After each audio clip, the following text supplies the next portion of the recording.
After 3 years of no contact, I thought one New Year dinner in Milwaukee couldn't hurt us. It was supposed to be a fresh start, a chance for my mother to finally meet her granddaughter. We arrived just as the snow started piling up. The dining room was suffocatingly warm, practically vibrating with that old, familiar tension. The polite smiles lasted right up until the appetizers were served.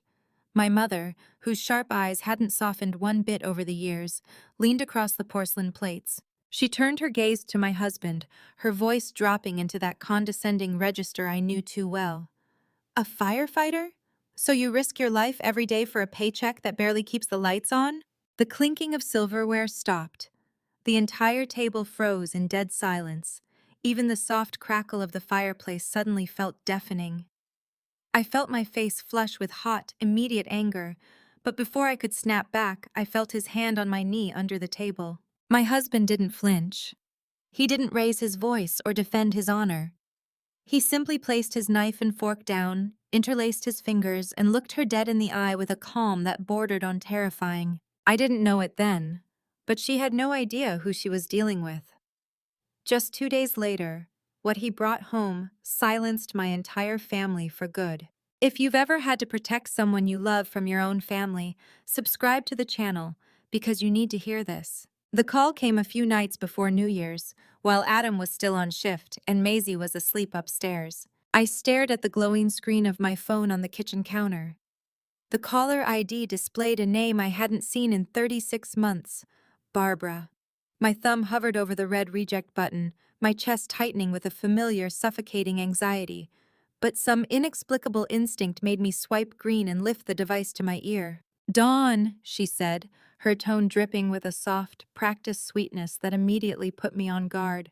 "I know it's been a long time, but the new year is approaching, and it's a time for families to start over.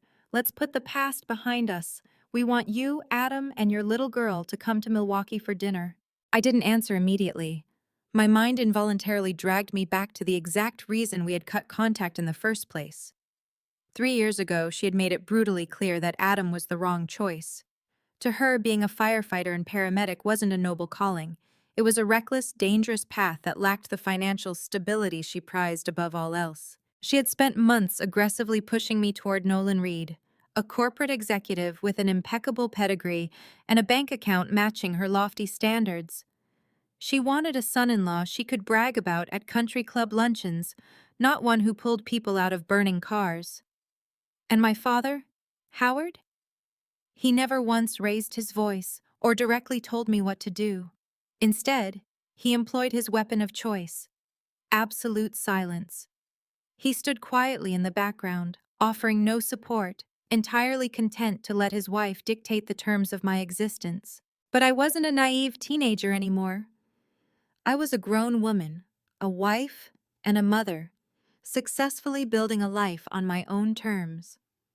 I told her I would think about it and hung up. When Adam finally walked through the front door at 6 in the morning, the faint scent of diesel and ash clinging to his heavy jacket, I poured him coffee and relayed the conversation. He sat at the kitchen island, his exhausted eyes meeting mine. He didn't look angry. "If you want to go, we go," he said, wrapping his large, calloused hands around the warm mug. "I'll support whatever you decide, but I'll tell you this. I am not going to pretend to be ashamed of my profession just to keep the peace at her dinner table." Later, needing perspective, I dialed Marcy Bell. Marcy had always been a grounding force for me. I quickly explained the sudden invitation and my hesitation. She didn't try to make the decision for me, but she offered a piece of clarity. "Going back doesn't mean giving them control again," Marcy reminded me gently. "You are the one holding the cards now." I walked into the living room, watching Maisie play on the rug. She was growing up so fast, and she didn't truly know her grandparents. For her sake, I decided to give them one last chance to be a real family. I pulled our heavy winter suitcases from the hallway closet, unzipped them on the guest bed, and began folding sweaters. The drive to Milwaukee was going to be freezing, but we were going. By the time we reached my parents' street, Milwaukee was already dark and the snow along the curb had turned gray.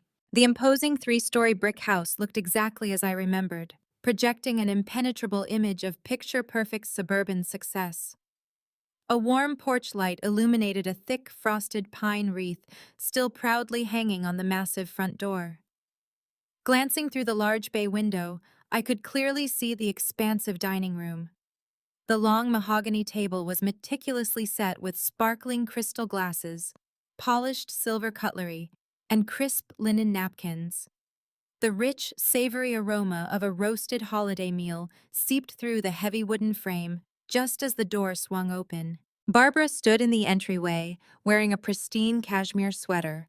Before anyone could utter a formal greeting, she bypassed me entirely and scooped Maisie into her arms, hugging her for an uncomfortably long time.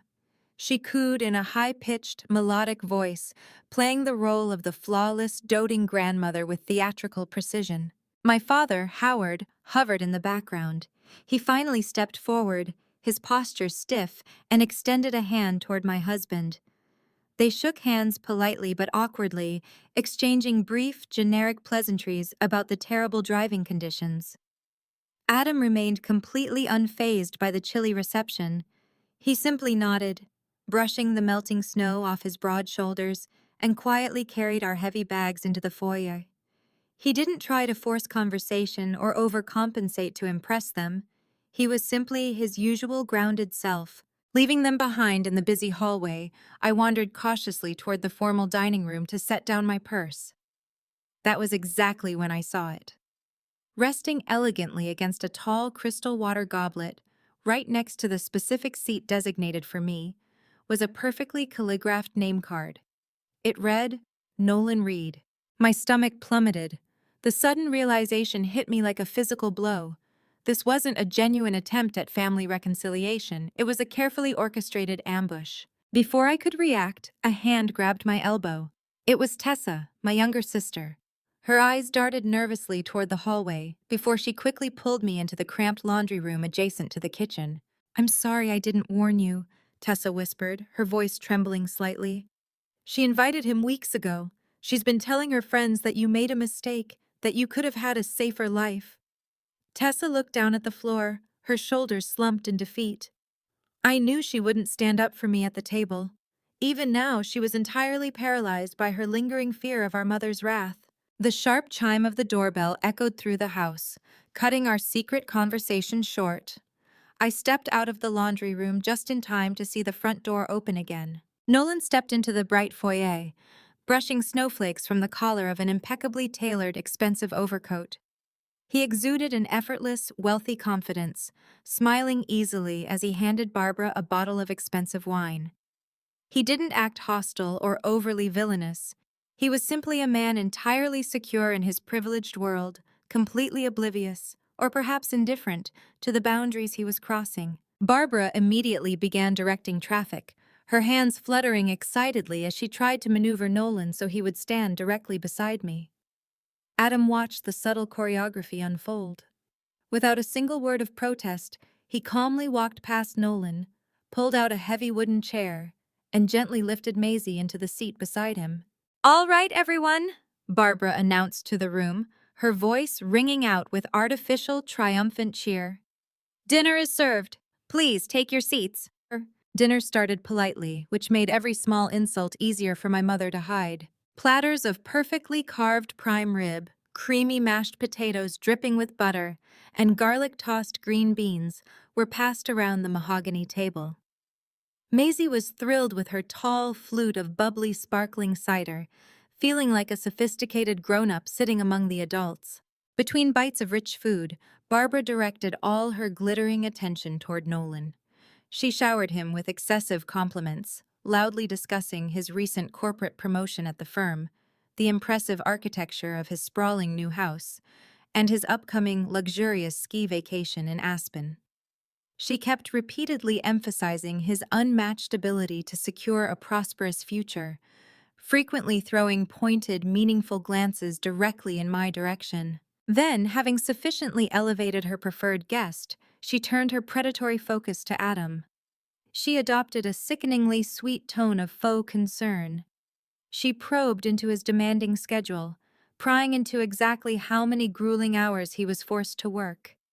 She slyly questioned the recent municipal budget cuts, and how severely they affected his salary, carefully framing her invasive interrogation as deep maternal worry. Adam didn't take the bait. He kept his voice remarkably steady and respectful. He briefly explained his vital role as a firefighter paramedic stationed at a busy downtown station. He spoke with quiet pride about serving the city, keeping his answers concise and perfectly polite, offering her no ammunition. But Barbara didn't need ammunition. Her thin mask of grandmotherly concern suddenly slipped, instantly replaced by raw, unfiltered contempt. She leaned forward, pushing her sparkling crystal goblet aside, and delivered the blow. A firefighter? So you risk your life every day for a paycheck that barely keeps the lights on? The clatter of silver hitting china vanished instantly. The resulting silence across the long table was absolute and suffocating. Howard immediately dropped his gaze, suddenly deeply engrossed in examining a stray green bean on his porcelain plate. Nolan casually took a sip of his red wine, appearing entirely detached from the sudden hostility. Across from me, Tessa visibly tensed, her pale knuckles turning stark white as she gripped her linen napkin beneath the wood. But she remained completely mute. Adam didn't scramble to defend his honor. He deliberately set his heavy silver knife and fork down on the rim of his plate. He leaned back and simply stared at Barbara without offering a single syllable in response. The oppressive tension was finally broken by a small, confused voice. Maisie tugged gently at the soft fabric of my sleeve, her innocent brown eyes wide with genuine confusion. "Mom, does Grandma think Daddy should stop helping people?" A fierce, protective fire instantly ignited deep in my chest. I turned sharply toward the head of the table. "You need to apologize to him right now," I demanded, my voice dropping low but vibrating with absolute fury. Barbara scoffed loudly, waving a manicured hand in the air to dismiss my outrage. "Oh, please, I am simply being realistic. A mother has every right to worry about her daughter's long-term financial stability in this economy. You do not get to disrespect Maisie's father in front of her," I shot back, fiercely refusing to back down. "Not in this house, not anywhere." Her eyes narrowed into dangerous, icy slits. "Don't make a scene," she hissed sharply, deeply offended by my sudden defiance. Before the ugly argument could escalate any further, Adam calmly pushed his chair back and stood up. He gently took our daughter's small hand in his. "Come on, sweetie. Let's go out to the porch and see if we can spot any early fireworks over the city lights," he suggested smoothly, immediately removing her from the toxic crossfire. As I watched the heavy door click shut behind them, a chilling realization washed over me. Barbara wasn't merely attempting to humiliate my husband. By tearing him down in front of her granddaughter, she was actively trying to teach Maisie a twisted lesson, that a man's intrinsic value is strictly measured by wealth. That night, the guest room felt smaller than it had when I was a teenager. Maisie was already fast asleep on a narrow folding cot in the corner, entirely exhausted from the evening's drama. I paced the worn carpet, my arms crossed defensively, firmly telling Adam that I wanted to pack our suitcases and abandon this toxic house immediately. I couldn't stomach the thought of spending another morning under Barbara's roof. Adam sat on the edge of the mattress, slowly loosening his collar. He agreed that we absolutely shouldn't stay there, but he calmly stated he needed to remain in Milwaukee for one more day to handle some official business with the fire department. I paused my pacing, suddenly noticing a thick manila envelope sticking out of his unzipped canvas duffel bag. The bold crest of the Milwaukee Fire Department was clearly stamped in the top corner. When I asked him directly about it, he smoothly deflected, claiming it was just routine station paperwork regarding some outdated training certifications. Normally, I would have relentlessly pushed for a real answer, but the heavy emotional exhaustion of the disastrous dinner weighed heavily on my shoulders. I simply nodded, feeling far too drained to interrogate my own husband. Early the next morning, before the rest of the house was even awake, my phone buzzed on the nightstand. It was an urgent text from Tessa, begging me to secretly meet her at a local retro diner just a few blocks away. I slipped out of the quiet house unnoticed. I found Tessa sitting in a secluded corner booth, anxiously tearing a flimsy paper napkin into tiny, jagged shreds. Without hesitating, she confessed everything. She openly admitted Barbara had meticulously planned Nolan's sudden arrival. She's been telling the entire country club that you live in constant, crippling anxiety because Adam's job is supposedly so incredibly dangerous, Tessa revealed, shamefully refusing to meet my eyes. She specifically wanted Nolan there to vividly remind you of the comfortable, perfectly safe life you supposedly threw away. But the vicious betrayal actually went much deeper. Tessa swallowed hard, explaining that Barbara had recently intercepted a voicemail from City Hall. The recorded message had confirmed Adam's mandatory attendance at an upcoming formal municipal ceremony. However, Barbara, always eagerly expecting the absolute worst of him, had smugly assumed it was a severe disciplinary hearing or a harsh penalty for workplace negligence. The horrifying truth suddenly snapped into crystal clear focus. My mother hadn't just organized a tense holiday dinner, she had ruthlessly orchestrated a brutal family tribunal. She fully expected Adam to be publicly humiliated regarding his career, and she desperately wanted Nolan waiting proudly in the wings as the obviously superior alternative. "I'm so incredibly sorry I didn't warn you earlier," Tessa cried softly, hot tears spilling onto the sticky formica table. "I was just a massive coward." I didn't reach across the small table to offer her a warm, drawn-out embrace. I was entirely out of cheap forgiveness. I looked directly at my younger sister, my voice completely devoid of any lingering emotion. "Apologies don't miraculously change what happened, Tessa," I said firmly, slowly standing up from the squeaky vinyl booth. "But you can still choose to do the right thing moving forward. That choice is entirely up to you." I left a crumpled $5 bill on the table to cover the black coffee I hadn't touched. I walked out into the freezing morning air, my mind completely clear and sharply focused. I marched straight toward my parked car, fully ready to drive back to that imposing brick house, gather my husband and daughter, and pull them out of there for good. By the time I got back, brunch had already started without me. I walked into the dining room to find Barbara holding court with a few extended relatives who had stayed over. Even now, she couldn't let it go. She was insisting that Maisie needed a father who was home every night, rather than one chasing dangerous thrills. Adam sat quietly at the end of the table, ignoring her venom. He was focused on gently cutting Maisie's pancakes into bite-sized pieces. I stepped into the room, my voice hard. "Stop talking about my husband right now," I demanded. Howard looked up from his newspaper, frowning. "Dawn, please, don't make this meal so tense," he sighed weakly. "The meal became tense the second she decided to use it to humiliate the man I deeply love," I fired back, grabbing Adam's coat from the chair. Barbara slammed her coffee mug down. "If you walk out that door over this, Dawn, don't ever bother coming back," she threatened, her face flushed with anger. "I have absolutely no intention of ever bringing my family back to a place where they are disrespected," I replied with calm. Suddenly, there was a loud scrape of wood against the floor. Tessa bravely stood up from her comfortable chair. She didn't deliver a grand, dramatic speech. She simply picked up her leather purse, walked across the room, and stood firmly by my side, actively choosing us over our mother's relentless control. Within 10 short minutes, we had packed our remaining bags and loaded the cold car. We didn't drive all the way home immediately. The snowy roads were dangerously freezing, and little Maisie was already utterly exhausted. Instead, we safely checked into a warm, quiet hotel located right near downtown Milwaukee. Later that evening, long after Maisie had fallen into a deep sleep, Adam sat quietly on the edge of the hotel bed. He reached directly into his dark duffel bag and finally pulled out that sealed manila envelope. He gently handed it to me. I carefully broke the paper seal and pulled out the heavy cardstock.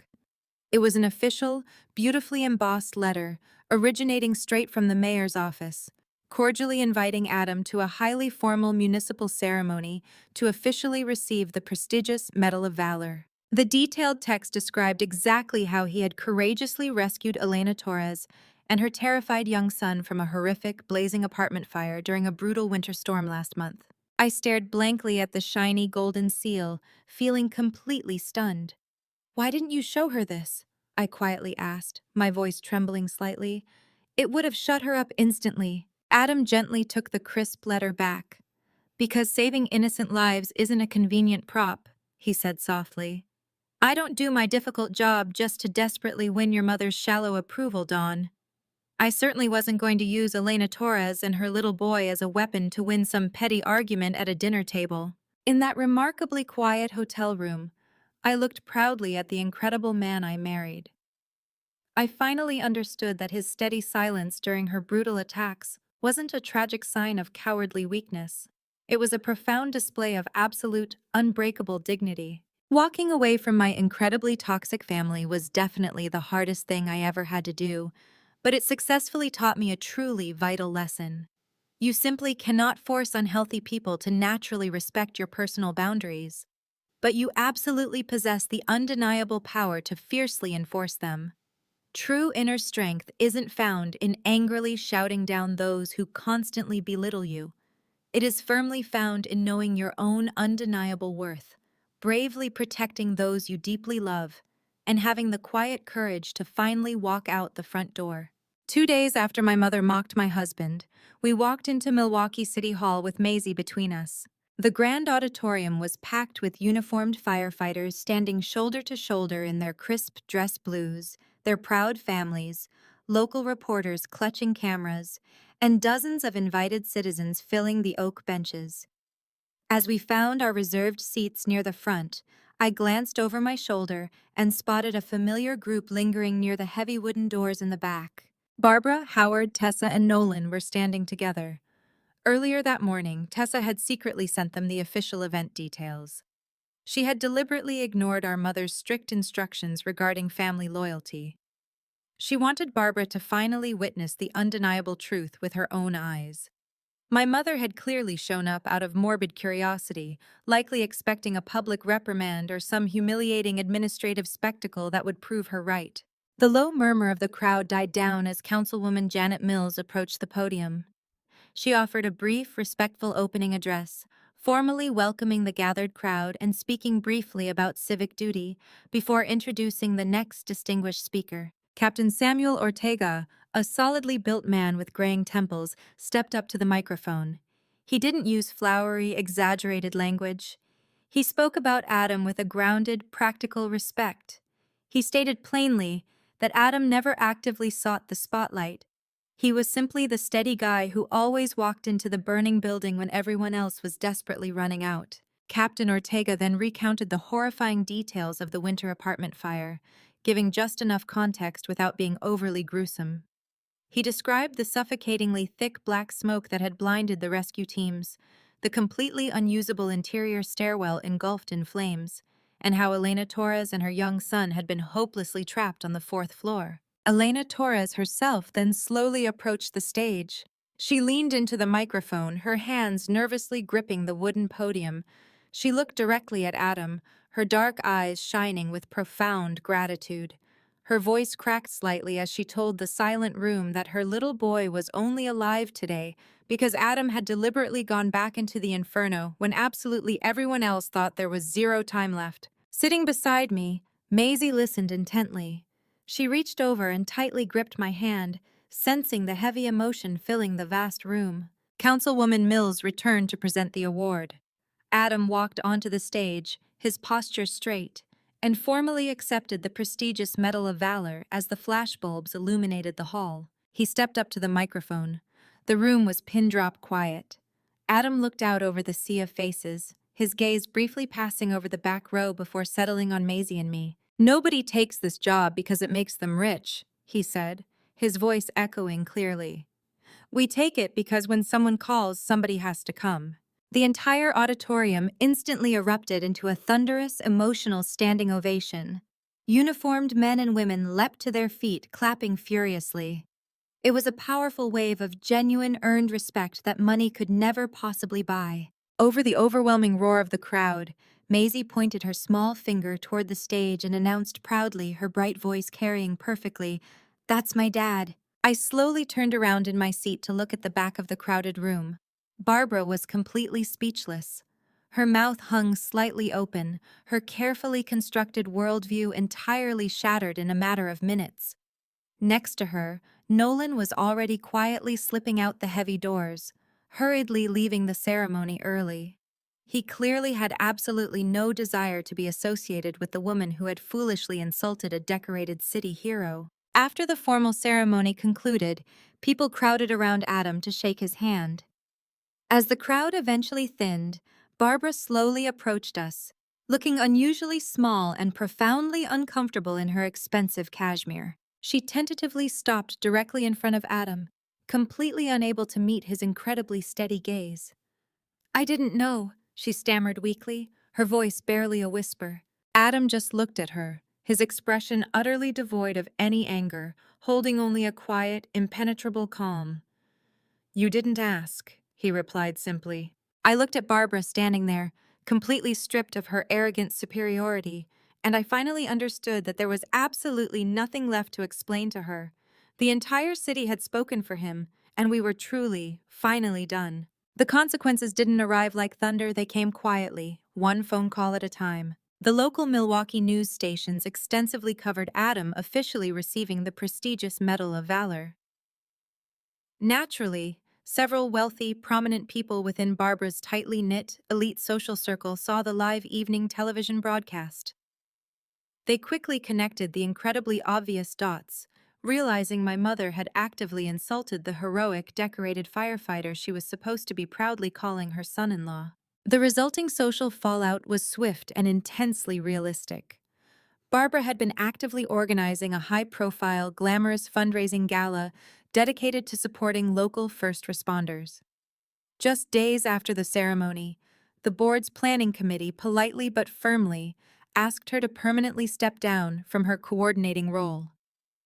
It didn't entirely destroy her comfortable, wealthy life, but it landed a devastating, humiliating blow to the one thing she truly worshipped: her flawless public image. Other relationships fractured just as fast. Nolan quickly sent a brief, impeccably polite text message stating he had absolutely no desire to be dragged into messy family drama ever again. Meanwhile, Tessa finally rented her own small apartment across town, permanently severing her lifelong financial dependence on our parents' toxic, controlling wealth. My father, Howard, eventually called me, desperately pleading in his usual tired voice to just keep the peace for the sake of holiday tradition. I firmly reminded him that he had been given countless clear opportunities to bravely speak up and defend us, yet he had cowardly chosen comfortable silence every single time. The final breaking point came a week later when Barbara casually texted, selfishly demanding to see Maisie for a weekend visit as if absolutely nothing bad had happened. Sitting at my kitchen table, I typed out my absolute final written response. I explicitly stated that Adam, Maisie, and I were officially severing all contact immediately. I made it unconditionally clear that neither she nor Howard were permitted anywhere near our private home, Maisie's elementary school, the downtown fire station, or any of our workplaces. Then, without a single ounce of hesitation, I permanently blocked both of their phone numbers. There was no dramatic reconciliation, no tearful, desperate apologies, and absolutely no emotional hugs. If this incredibly painful journey has taught me anything, it is that family members do not automatically possess the right to carelessly step into your life simply because you happen to share the same bloodline. Genuine, basic respect is the absolute minimum requirement for a relationship, and you never have to tolerate toxic abuse disguised as maternal love. Thank you so much for taking the time to listen to my difficult story all the way to the very end. Have you ever been unfairly forced to make the agonizing choice between maintaining a fake family peace and fiercely protecting your own immediate family? Please share your personal thoughts and experiences in the comments section below.